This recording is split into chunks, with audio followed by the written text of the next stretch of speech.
Porque isso também é outra verdade, você sabia? Tem muita gente dentro da igreja que está fora da igreja, dentro da igreja. Vocês entenderam o que eu falei? E a oportunidade de salvação é para todos, né? O texto áureo da Bíblia é que Deus amou, não foi algum, Deus amou a todos e deu Jesus por todos. Agora deixa eu entender a pergunta da irmã. A irmã quer dizer que é isso, né? Que se os não crentes terão mais chance do que os crentes.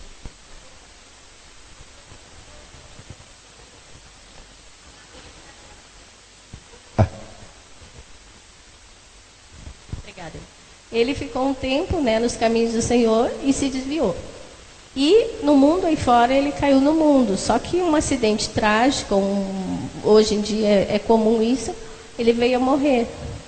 Ele terá uma chance de ser salvo, Sim. Ele aguarda junto? Não, a questão é na hora da morte. Se ele se arrependeu ali, clamou por socorro, é interessante o que a irmã está falando. Ele foi salvo. E é por isso que nunca você pode dizer isso aí foi direto para o inferno. Tem gente que diz assim quando a pessoa morre. Isso aí era tão ruim que foi direto para o inferno. Você já ouviu alguém falar assim? Meu irmão, só cabe a Deus a questão da salvação. Ele teve oportunidade, se ele respirou ali naquele momento e pediu perdão, ele pode ter sido salvo. A irmã entendeu? Entendi. Porque a oportunidade é Romanos 10:13, a base disso. Aquele que invocar o nome do Senhor será salvo. Amém? Amém. E dentro dessa pergunta, irmã, eu vou fazer outra pergunta para respondermos. Nós vamos nos conhecer no céu? Aí, essa é tremenda. Vamos ou não? Porque tem gente que diz, mas se eu não ver meu pai lá, né? Essa é a preocupação do coração. Mas se eu não ver fulano e tal lá, se eu não ver ciclano lá, eu vou ficar triste. Você já ouviu falar sobre isso? Então vamos lá. Imagine comigo um culto, que a glória de Deus desce mesmo, aquele culto pentecostal, aquele culto avivado, que você sente a presença de Deus. Você lembra de alguém? O que você quer quando a glória de Deus se manifesta? Somente porque não há espaço nesse momento para tristeza, porque você só quer adorar, glorificar, certo ou não? O que nós sentimos aqui na terra, eu costumo dizer que não é 1% da glória que nos aguarda no estado de glória. Não é. A gente sente só fagulha disso. Então, isso daqui é interessante. Quando nós estivermos num corpo glorificado, não haverá espaço para tristeza. E aprendam que é errado você dizer que na presença de Deus a tristeza só de alegria. O texto de Jó 41, se não me falha a memória, vamos conferir, né? Jó 41, Jó diz que é na presença do unicórnio que a tristeza solta de prazer, não é na presença de Deus. Mas por mais que esteja escrito isso, na presença de Deus não há espaço para tristeza. Vocês estão entendendo o que eu estou falando? Vamos lá.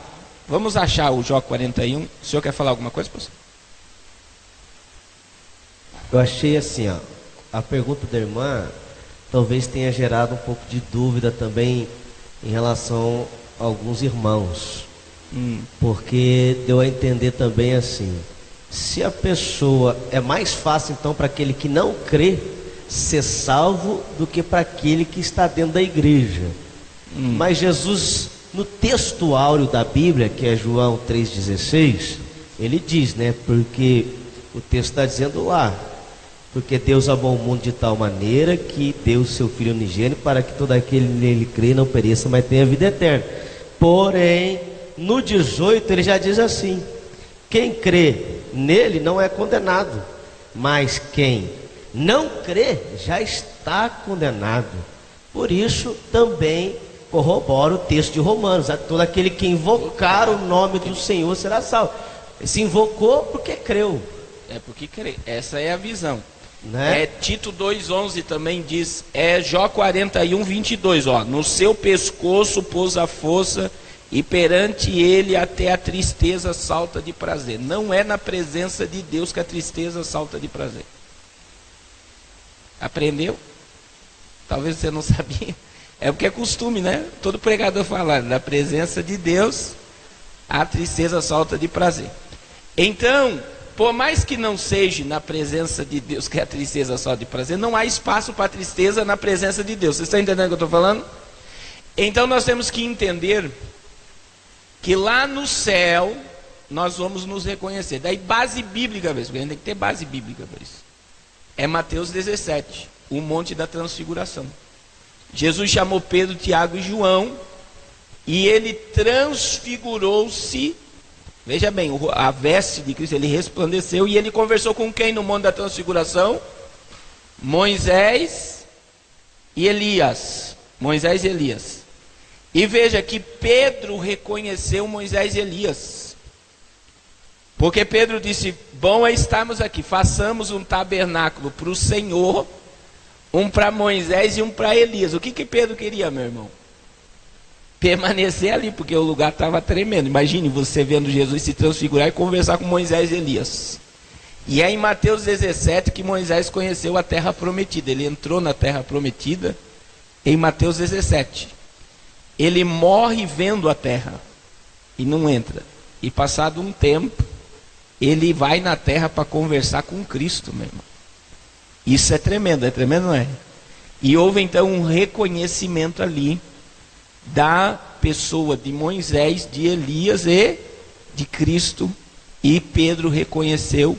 E veja, se Jesus estava conversando com Moisés e Elias, havia uma comunicação ali.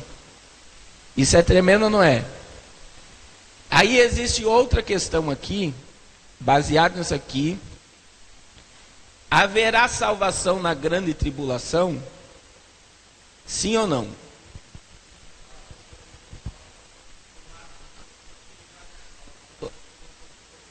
Aí, existe essa questão aí. Existe ou não existe? Agora vamos lá. Isso, ele já deu ele já respondeu. Mas existe ou não existe salvação? Ó, o irmão lá disse não. Quantos mais aqui? Olha só, isso aqui é tremendo. Vamos lá, quantos mais? Isso aqui é interessante, vamos aprender aqui. Haverá ou não haverá? Quantos acham que haverá salvação na grande tribulação? Quantos acham que não haverá? Olha, é bastante. Então, o que eu vou falar aqui é pela Bíblia, meu irmão. Então, haverá salvação na grande tribulação. Não existe nenhum tempo no espaço que Deus não salve. Você sabia? É aí que entra, é o que eu falei ontem. As crianças não vão ser tiradas da barriga. Elas vão ser salvas se morrer, e se não morrer, elas vão reinar com Cristo no milênio.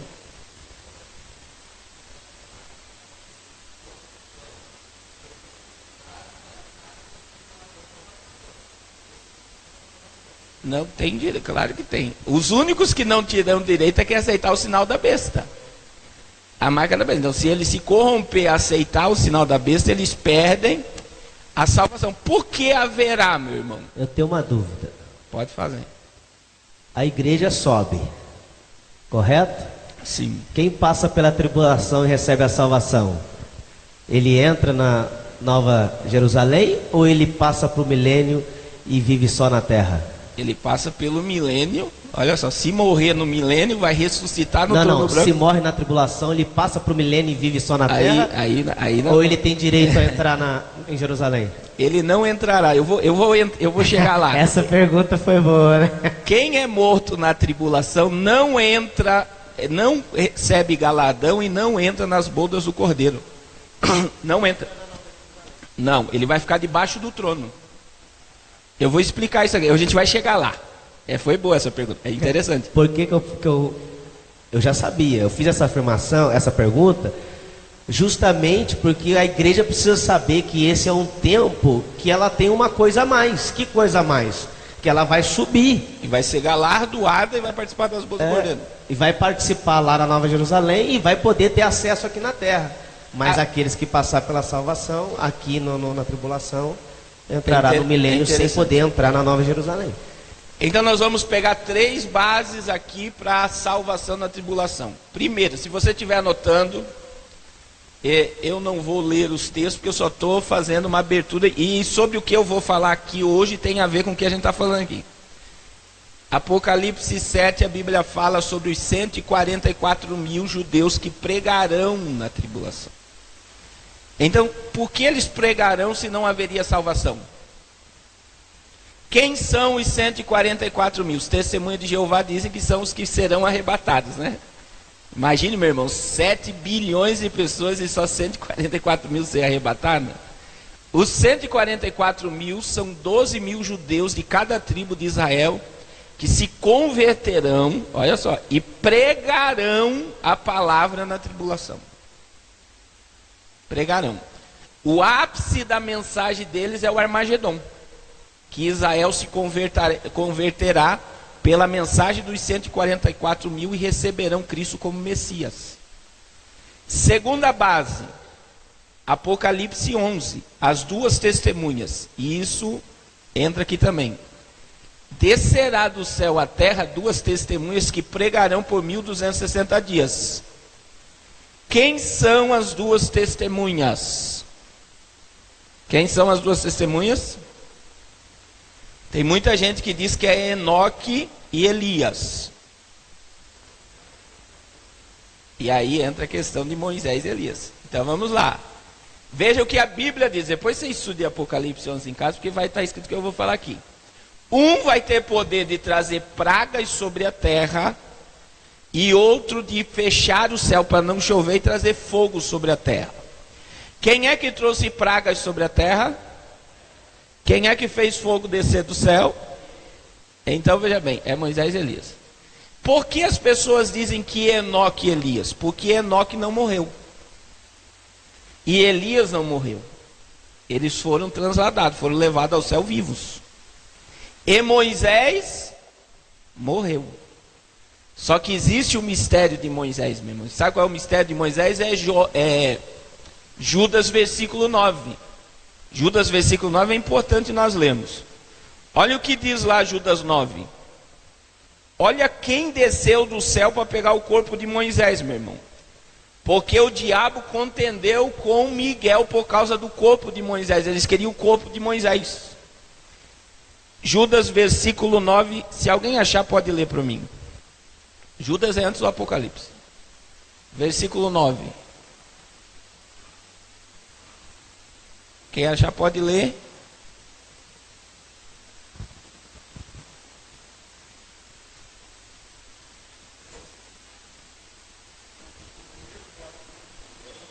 Ó.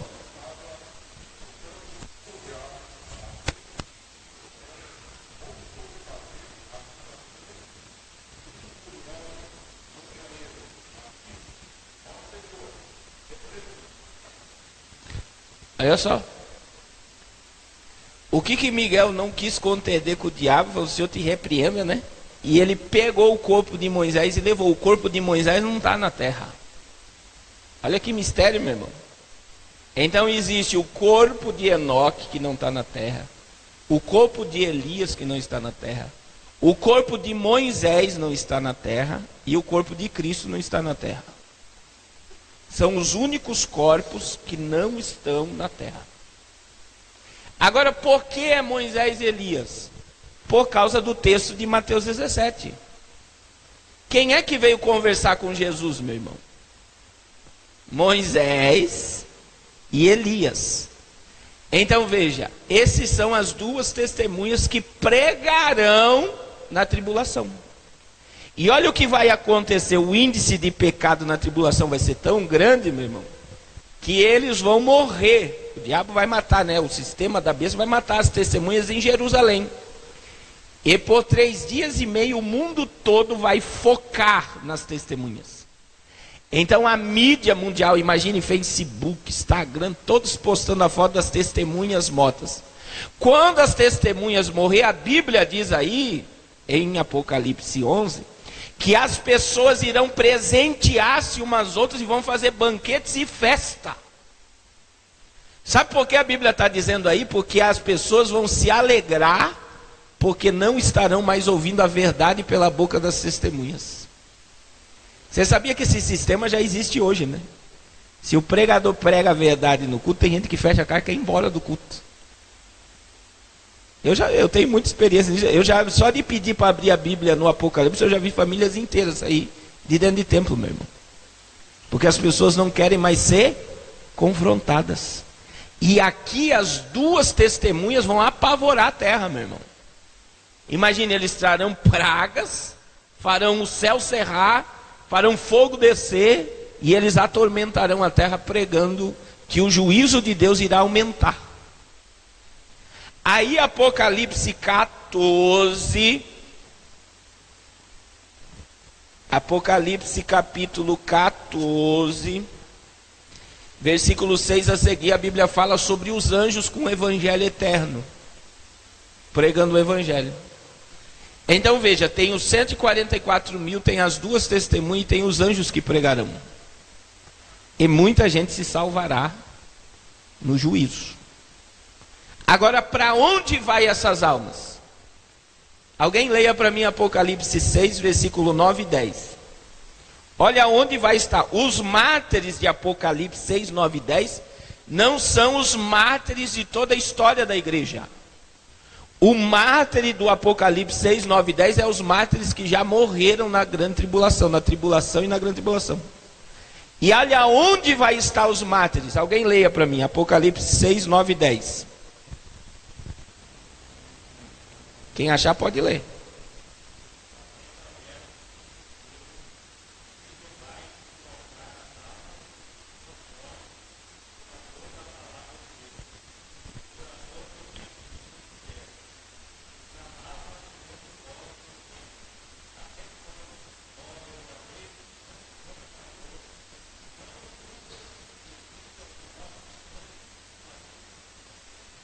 Olha só.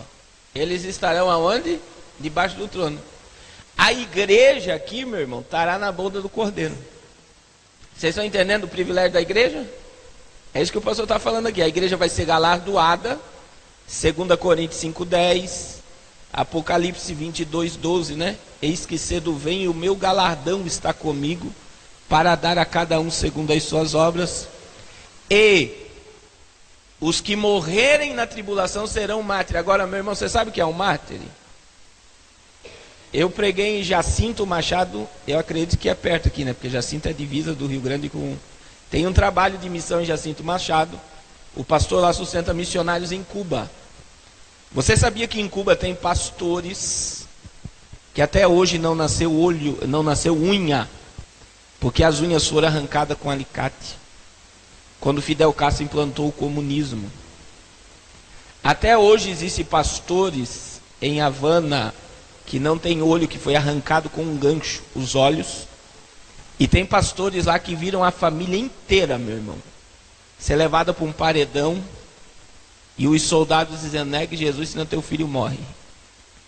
E começou um por um ser morto, e eles deixaram o pastor vivo. E esses sim são heróis da igreja, porque eles não negaram o nome de Jesus. Agora, se com o Espírito Santo aqui, eu costumo dizer isso aqui, meu irmão, muita gente já nega Jesus servindo a ele. Eu só quero que você imagine comigo um monte de soldados chegando aqui, botando nós tudo na parede ali, dizendo: se vocês não negar Jesus, vocês vão morrer um por um. Você teria coragem, meu irmão, de morrer por amor a Cristo? Ou você iria sair desesperado daqui? Então não queira ser um mártir da grande tribulação. Eu vou explicar hoje, dentro do sistema globalizado, que eles já sabem quem nós somos. E o primeiro povo a ser perseguido depois do arrebatamento é a igreja que ficar. É o primeiro povo que eles vão querer calar a voz de todos. Então quem não se render ao sistema da besta vai ter que morrer para ser salvo. Então é aqui que entra a graça, né? Por isso é bem-aventurado aqueles que lavam as suas vestiduras no sangue do Cordeiro e entra no céu pelas portas da graça. Diga glória a Deus por essa palavra. Então são dúvidas que são relacionadas ao Apocalipse. Alguém tem mais alguma pergunta, meu irmão? Que eu preciso entrar aqui no mistério, né? Tem mais alguma pergunta? Pode fazer. Ficou alguma dúvida? Se ficou, também passa.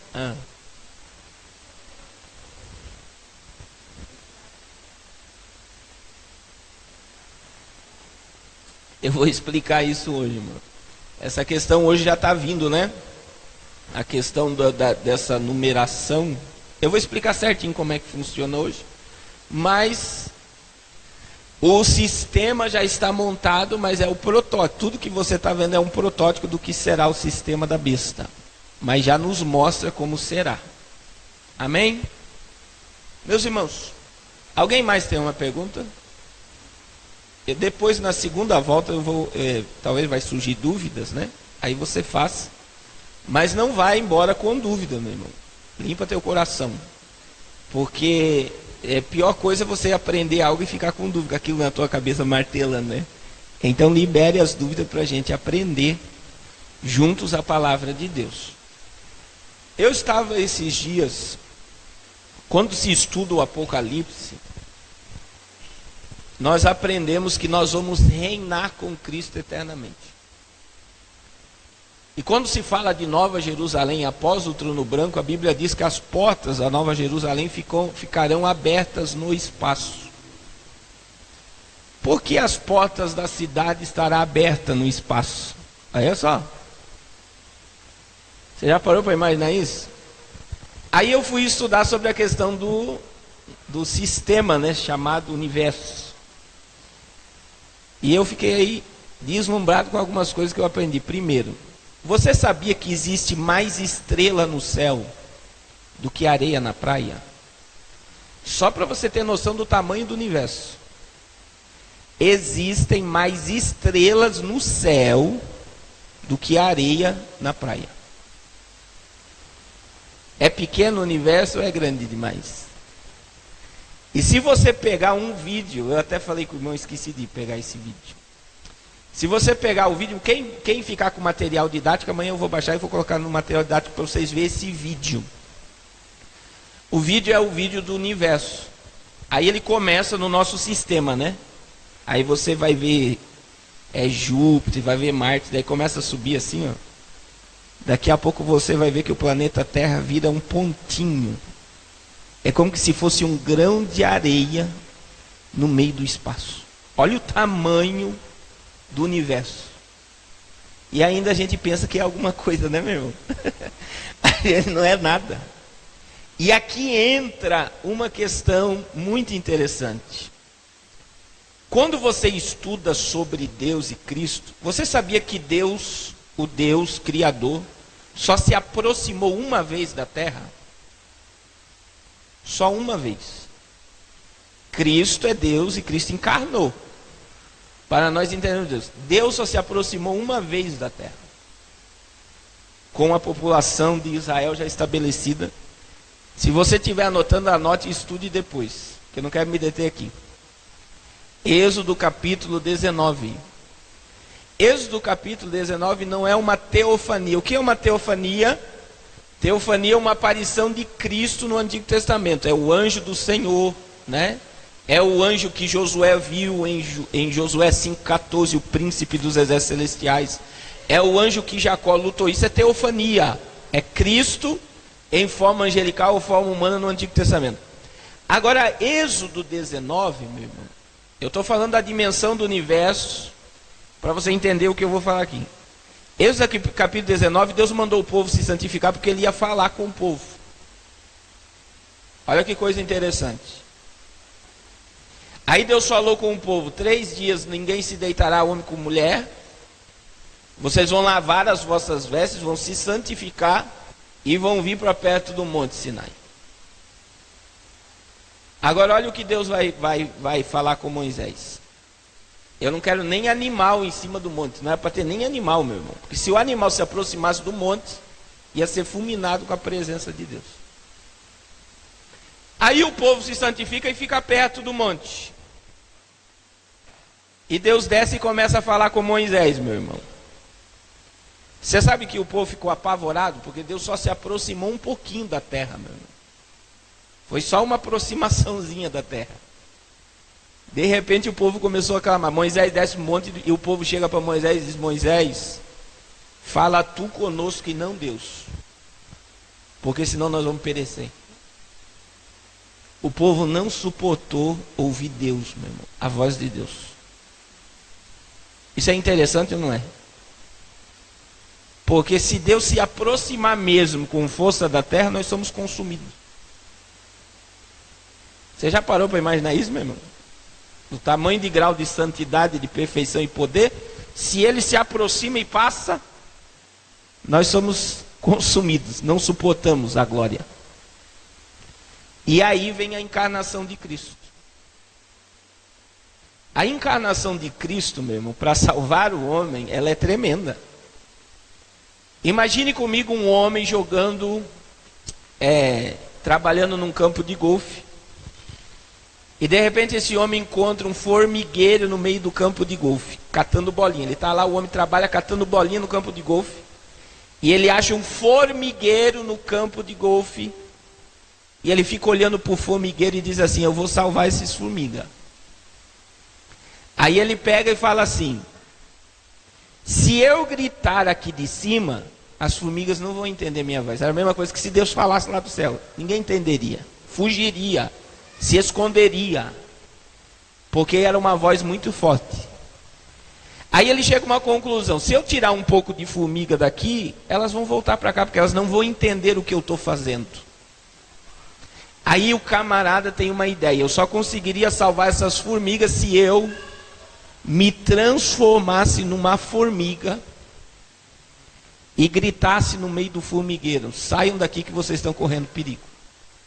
Olha só, o homem só conseguiria salvar o formigueiro se ele se transformasse numa formiga. Quando Paulo diz em Efésios Filipenses 2:5 a seguir, diz: de sorte que haja em vós o mesmo sentimento que houve em Cristo Jesus, que sendo em forma de Deus, não teve por usurpação ser igual a Deus, mas aniquilou-se a si mesmo, tomando a forma de servo, fazendo semelhante aos homens, meu irmão. Diante do tamanho do universo, de todas as coisas criadas, é a mesma coisa do que um homem se transformar numa formiga. Ele se esvazia da sua glória para se tornar um de nós. Olha a dimensão, meu irmão. E por mais que ele se tornou tão pequeno diante de toda a criação, ele continua sendo Deus. Mas por que Cristo veio como homem? Para que nós viéssemos a entender o projeto de salvação de Deus. Porque se Deus falasse ou se aproximasse, nós não iríamos entender, nós iríamos fugir. Então Cristo é a expressão máxima do reino.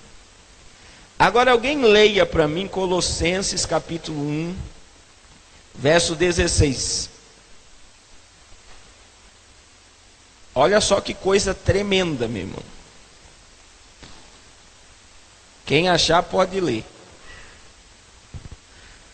E durante o estudo que eu vou falar aqui hoje, você vai entender porque eu estou falando tudo isso. Colossenses capítulo 1, verso 16 e 17, quem achou pode ler.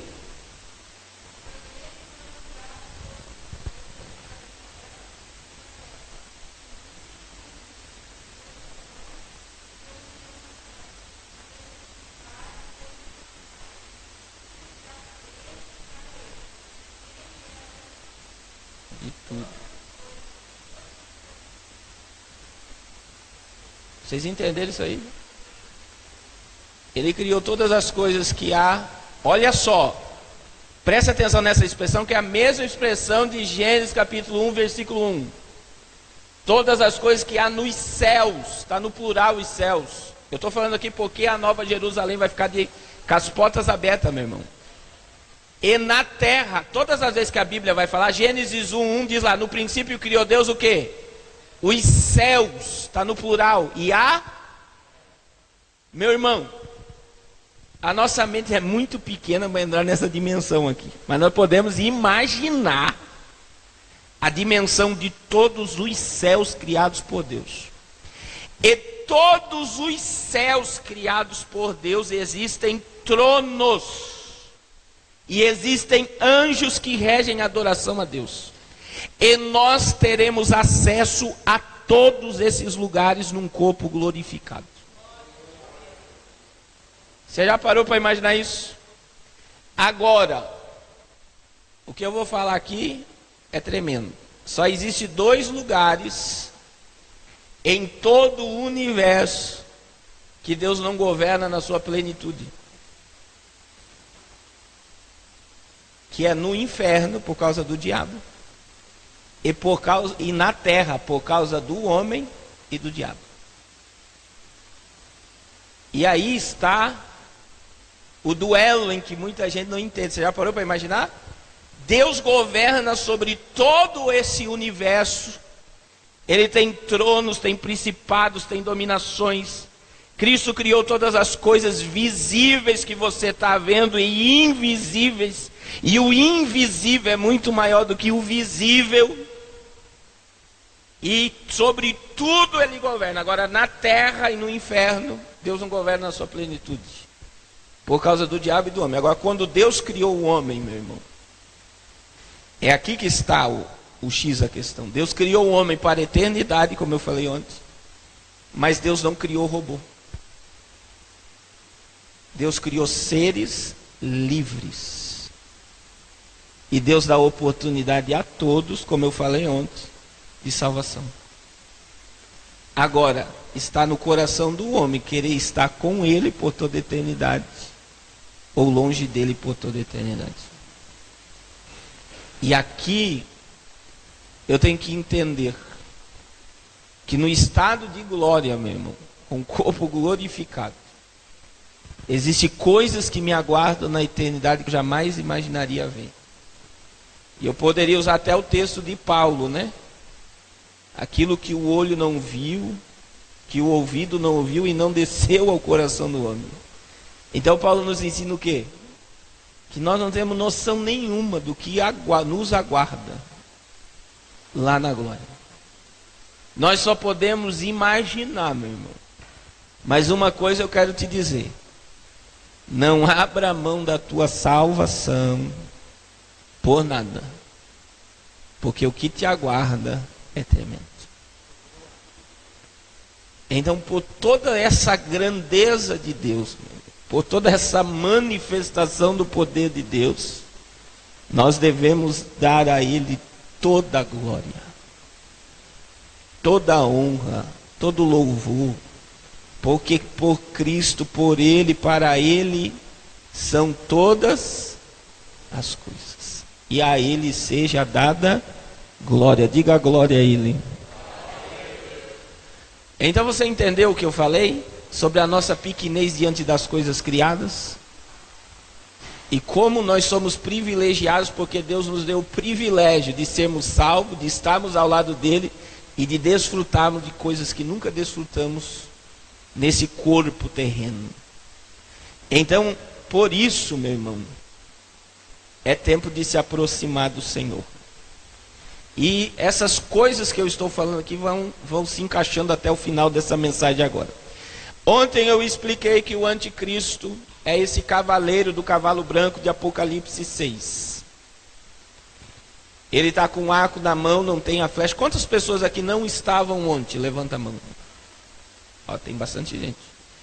Tem jovens aqui, né? Olha só. Esse Apocalipse 6, 1 e 2 fala da primeira chaga do Apocalipse, surge o cavaleiro do cavalo branco. Eu expliquei ontem sobre as 70 semanas de anos que estão determinados sobre a nação de Israel, e que falta uma semana profética se cumprir sobre Israel. Vai ter os áudios ali de muita coisa que eu falei ontem, e também vídeo, se depois você procure para adquirir. Falei sobre os 4 impérios globais, né? A cabeça da estátua e o leão. A estátua está em Daniel 2 e os animais em Daniel capítulo 7. Representa o primeiro governo de âmbito mundial, que é o babilônico. Os peitos e os braços da estátua com o urso representam o segundo império global, que é o império medo-persa. Os ventres e a coxa da estátua com o leopardo representam o império grego. E as pernas e o pé da estátua com aquela fera lá, ó. Você está vendo lá embaixo lá? É o Império Romano, o último império global. Este último império global, meu irmão, vamos lá. Ele termina, as pernas e o pé da estátua termina em Apocalipse 19. Então veja que a cabeça, que é o Império Babilônico, começa em Gênesis capítulo 11. E as pernas e o pé da estátua termina em Apocalipse 19. Então eu expliquei ontem que o Império Romano é o último império global, que é conhecido hoje como a União Europeia. Expliquei também sobre o governo europeu e o governo americano lutando agora para a reconstrução do sistema religioso e político e do templo em Israel. E daí falei sobre o ressurgimento de Israel como nação em 48, e que essa geração de Mateus 24, 32 a 35, uma geração do florescimento da figueira, que é o maior sinal da vinda de Jesus, vai se dar no dia 14 de maio de 2018. E muitas coisas estão acontecendo, não quero, como eu falei ontem aqui, não estou datando a vinda de Jesus, eu gostaria que Jesus viesse hoje, mas diante de tudo que está acontecendo nos termos de Israel, tudo está nos mostrando que Jesus está às portas para arrebatar a igreja a qualquer momento. Porque o templo será erguido para o anticristo. O templo que está para ser erguido lá. Eu vou falar sobre duas coisas interessantes agora, que está entrelaçada na questão do cumprimento profético. Uma é este rio aí. Você sabe onde é que está esse rio aí? O governo de Israel estava perfurando a terra, e eles encontraram um rio que em alguns lugares dá 30 metros de largura, com 80 metros de profundidade, e esse rio está de frente ao Monte das Oliveiras, meu irmão. Ele está, olha lá onde ele está num lugar subterrâneo, é um rio gigantesco que está no subterrâneo de Israel. E Zacarias capítulo 14, duas profecias, meu irmão, que está ligada a esse rio. É isso daqui também, ó. Nós vamos ligar as duas aqui porque eu não posso me deter. Você está vendo aquilo dali? Aquilo ali se chama os bolanes do Mar Morto. Alguém já estudou sobre os bolanes do Mar Morto? Está surgindo. Olha lá, o Mar Morto é o mar mais salgado do mundo. Você pode entrar naquele mar que está lá, ó. Se você entrar no Mar Morto, aquele mar lá, você não afunda, você anda sobre o mar. E o que aconteceu, meu irmão? De tão salgado que é. Em volta do Mar Morto começou a surgir essa, tá vendo aqueles buracos ali, ó? Os buracos. Daqui parece pequeno, mas são buracos, tem alguns que dá mais de 300 metros de buraco. E começou a sair, sabe o que de dentro do buraco? Água doce, meu irmão. Agora imagine a concentração de sal que existe naquele lugar, e de repente, do nada, começa a surgir água doce do Mar Morto.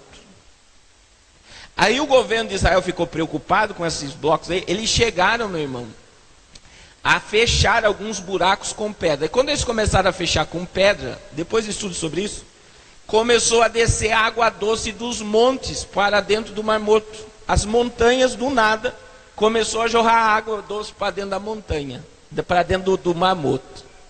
Então, mas esse túnel aqui com essa água aqui é mais tremendo ainda.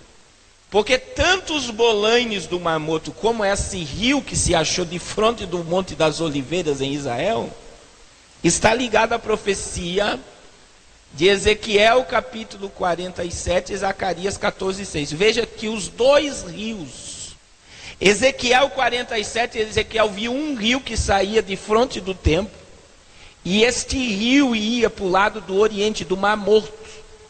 E Ezequiel profetiza aí, ó, que este mar que é morto, que não tem um peixe ali dentro, no reino messiânico, este mar vai ter vida, vai ter peixe como peixe de mar grande, vai ter árvores em volta desse mar, que os homens comerão dos frutos e das folhas da árvore, que trará cura. Então a profecia de Ezequiel 47 diz que esse mar vai ressuscitar. E o rio que está lá, que a Bíblia diz, alguém leia Zacarias 14:6.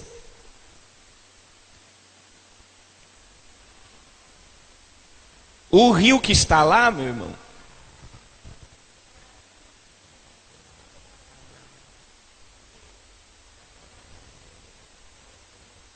pode ler o 7 e o 8.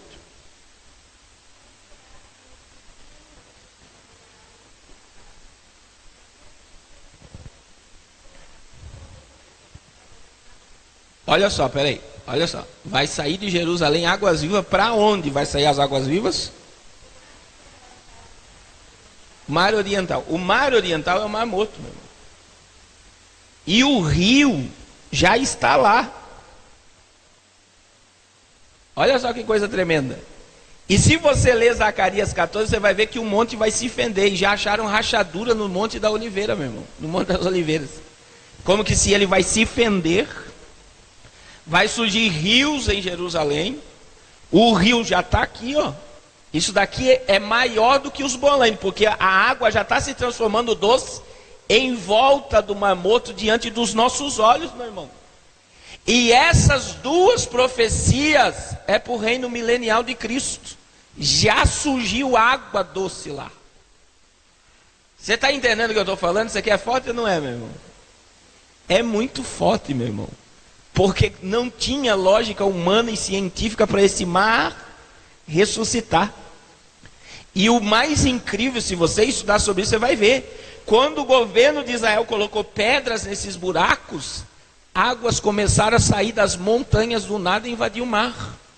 E sabe o que Deus está dizendo? Não adianta vocês quererem fugir. A profecia vai se cumprir. E tudo está preparado para o cumprimento profético. Diga a glória a Deus. Outra questão interessante é isso daqui, ó. Esse daqui é o rio Eufrates. Abra a Bíblia aí, Apocalipse capítulo 16. No fechamento nós vamos entrar nessas questões aqui. 16 do Apocalipse. Versículo 16.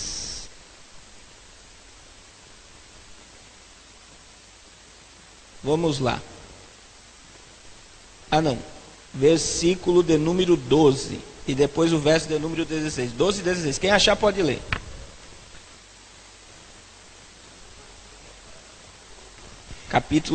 Capítulo 16, versículo 12, depois o versículo 16. Quem achar pode ler?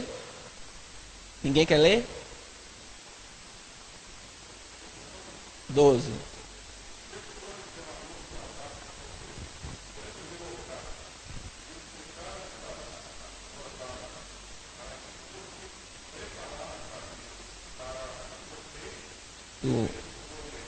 Agora o verso 16.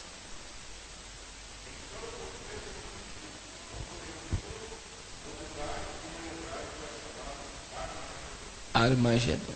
A Bíblia fala sobre a última batalha do mundo, né? Que será a guerra do Armagedon. E a Bíblia diz que o anjo vai lançar a sua taça sobre o rio Eufrates. O que vai acontecer com o rio? Vai secar. Por que vai secar, meu irmão? Porque precisa se abrir um caminho para a China, para a Rússia entrar nos termos de Israel.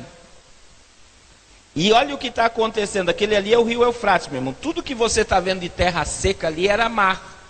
Era o rio Eufrates. Esse rio aí, isso aí é uma foto. Agora olha essa foto. Isso aqui é o rio Eufrates hoje. Está secando, meu irmão. Porque foi feita uma barragem num local. E agora o rio Eufrates está secando diante dos nossos olhos.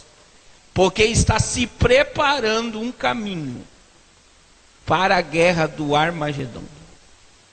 E isso daqui é tão forte que o pastor Moisés, o pastor do Bom Samaritano, ele foi lá nesse vale, o vale de Josafá, o vale aqui, que é onde vai acontecer a guerra do Armagedon, meu irmão, é a maior planície de guerra do planeta Terra.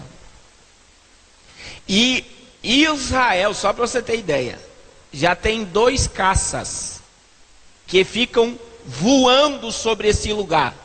Um vai para o lado de lá e outro vem para cá. 24 horas por dia, 365 dias por ano. O vale aqui, ó, essa planície que você está vendo ali, está sendo vigiada e monitorada por Israel.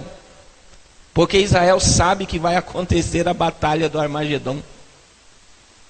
Você já parou para imaginar que isso daqui, ó, está acontecendo diante dos nossos olhos, meu irmão? Isso é profecia se cumprindo e nos mostrando o cenário da vinda de Jesus. O mundo está se preparando para o cumprimento profético. E eu e você temos que estar pronto para o arrebatamento. Diga glória a Deus. Pode falar.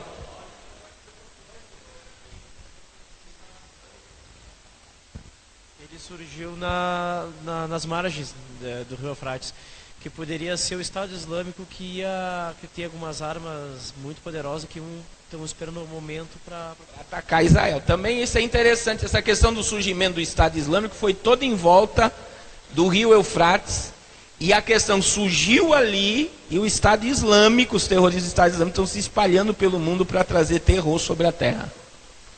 E talvez eles também são, um dos que atacarão Israel na guerra do Armagedon. Então sabe o que é isso, meu? Que eu acho interessante? É o que eu falei ontem, não tem como nós fugirmos dessa realidade e tirarmos Israel do cenário profético da vinda de Jesus. Tudo que está acontecendo nos limites de Israel, em volta de Israel, é cumprimento profético. Agora presta atenção no que eu vou te falar. Deus falou com Abraão em Ur dos Caldeus, fica aqui, ó, entre o rio Tigre e o rio Eufrates, ficava Ur dos Caldeus, na Mesopotâmia. E o que Deus falou com Abraão? Todo lugar que tu colocar a planta do teu pé, eu te darei por herança. Abraão saiu daqui, eu não tenho mapa, mas para você ter ideia, ele saiu aproximadamente perto do Iraque. Ele subiu todo o crescente fértil da Ásia, passou pela Síria, e ele desceu até a divisa, até o Egito. Da divisa do Egito até aqui, tudo pertence a Israel por herança. E tudo isso só vai se cumprir no reino milenial. Toda a terra que Deus prometeu para Abraão será entregue no milênio. Que todos os povos reconhecerão Cristo como Messias e como Salvador. Então essa profecia também de abraâmica, essa profecia de Abraão se cumprirá no final da grande tribulação, que a terra será dada totalmente aos filhos de Israel. Vocês estão entendendo o que é profecia, meu irmão? Então vamos lá. Aí onde eu falei sobre a questão de Donald Trump na construção do Templo de Salomão, Papa Francisco, falei, né? Eu coloquei as imagens, hoje vai para o estudo que vocês vão receber sobre Emmanuel Macron.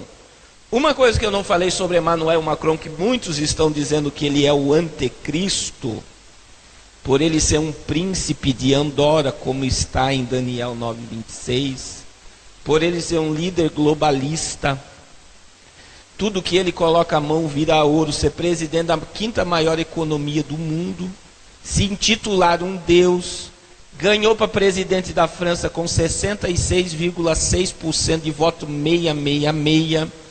Eu não falei ontem sobre o nome dele, né? Porque o nome dele chega a ser profeta, porque é Emmanuel. E o que significa Emmanuel, meu irmão? E Macron é como se fosse uma realeza. Agora entenda.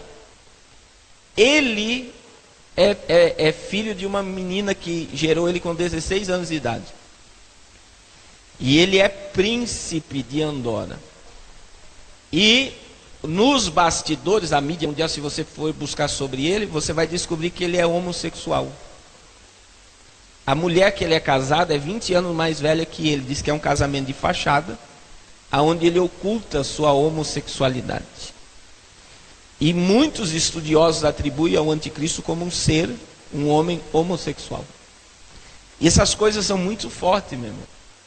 E muitas revistas, se você estudar sobre ele, tem um vídeo meu no YouTube, depois você coloca Pastor Carlos Cardoso, Emmanuel Macron, eles pegaram várias imagens de Emmanuel Macron, e você vai ver que várias revistas do mundo atribuem ele já como Messias. Ele já está sendo tido como Messias.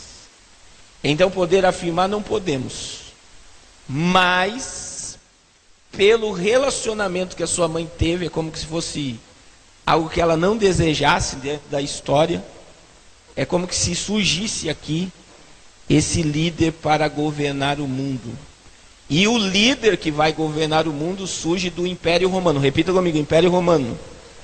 É por isso, por ele estar dentro do sistema europeu, é que muitos estão ligando a ele ao anticristo. Não existe, meu irmão. Existe uma ramificação que está ensinando aí que o anticristo é islâmico. Não existe. O último império global é romano. É romano. Não existe nenhuma hipótese na Bíblia de você ter uma abertura para isso. Aí veja, ele como presidente da Rússia, ele com Donald Trump, e aqui é uma programação de uma conversa dele com o Papa. Falei sobre Jerusalém, né? A irmã que teve o sonho, cadê a irmã que teve o sonho? Está aqui? Ah, não veio? Tem uma irmã que teve um sonho tremendo. A irmã teve um sonho que aquela mesquita lá, o que é o que impede do templo de Salomão ser erguido. O que resta do templo é o muro das lamentações, está vendo ali? Mas aquela mesquita lá, de dourada, está do lado dos muçulmanos. A irmã que teve um sonho que aquela mesquita ela caía. E diz que Israel entrava ali e surgia um demônio que apavorava toda a terra. Ela teve uma visão muito forte, meu irmão.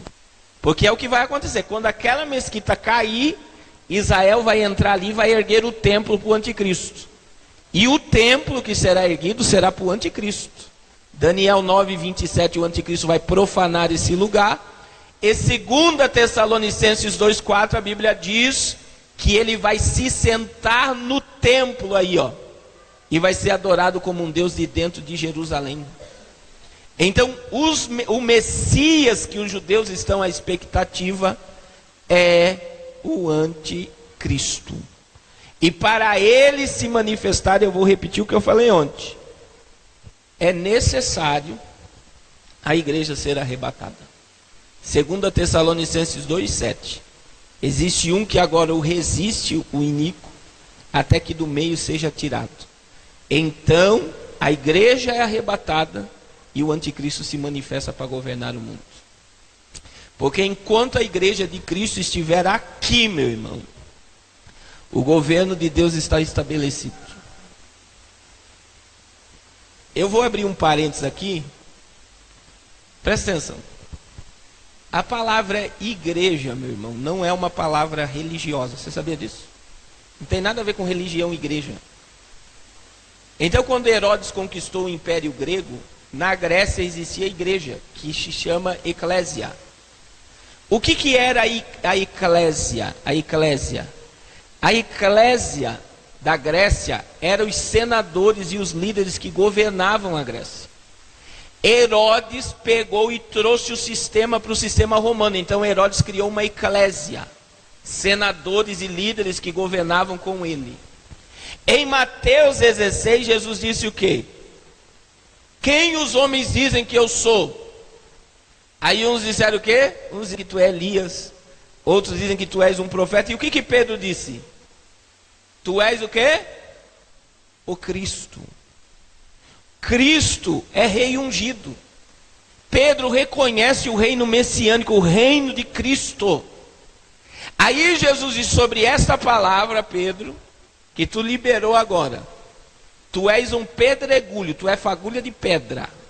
Mas sobre mim, sobre esta pedra aqui, eu vou edificar a minha igreja.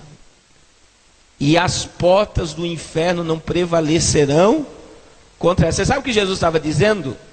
Eu vou formar a minha eclésia. Você sabe o que é a eclésia? É a autoridade de governo. Então Jesus estava dizendo, eu vou tirar um povo do mundo para me servir e me adorar. e eles vão representar o meu reino sobre a terra. Aleluia. Eu e você, meus irmãos, somos mais importantes aos olhos de Deus do que um político, do que um senador, do que um prefeito. Você sabia disso? Porque eu e você somos representantes do reino dos céus na terra. É por isso que a Bíblia diz que nós somos o quê? Embaixadores. O que é um embaixador? É um representante de um país. Quem é que nós representamos? O reino dos céus na terra. A Bíblia diz que nós somos embaixadores e nós somos ministros do reino de Deus na terra. E a Bíblia diz que nós somos peregrinos e forasteiros nessa terra. Por quê? Porque nós não pertencemos a esse sistema político mundial. Eu e você somos maior que tudo isso, porque nós somos o governo de Deus sobre a terra. E Jesus disse: vocês terão tanto poder e tanta autoridade que vocês vão destruir as portas do inferno. Diga glória a Deus por isso. É forte, meu irmão. Então, enquanto a igreja, a eclésia de Deus estiver aqui, o anticristo não tem autoridade para dar sua escada. Ele só vai conseguir governar quando o governo de Deus, o reino de Deus sair. Diga glória a Deus por essa revelação.